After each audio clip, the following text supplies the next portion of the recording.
Muscle stimulator মূলত পেশির ব্যথা, খিঁচুনি, দুর্বলতা এবং পুনর্বাসনের জন্য ব্যবহৃত হয়। এটি কোমরের ব্যথা, ঘাড়ের টান, ফ্রোজেন শোল্ডার, আর্থ্রাইটিস, স্ট্রোক বা সার্জারির পর পেশি সচল রাখতে এবং দুর্বল মাসল টোন করতে সাহায্য করে। এছাড়া স্পোর্টস ইনজুরি বা নার্ভের সমস্যার চিকিৎসায় এটি কার্যকর।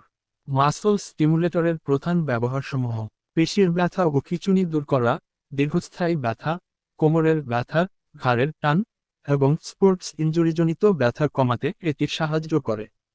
পেশি শক্ত করা, অলসতা বা আঘাতের কারণে পেশি দুর্বল হয়ে গেলে মাসল স্টিমুলেটর ইলেকট্রিক পালসের মাধ্যমে পেশি সক্রিয় ও মজবুত করে।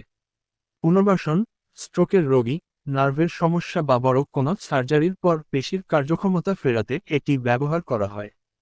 রক্ত সঞ্চালন বৃদ্ধি: আক্রান্ত স্থানের রক্ত সঞ্চালন বাড়াতে এবং পেশির গোলাভাব কমাতে এটি ব্যবহৃত হয়। আর্থ্রাইটিস ও জয়েন্ট সমস্যা, ফ্রোজেন শোল্ডার, হাঁটু বা হিপ জয়েন্টের আর্থ্রাইটিস ও ব্যথায় মাসল স্টিমুলেটর বেশ উপকারী।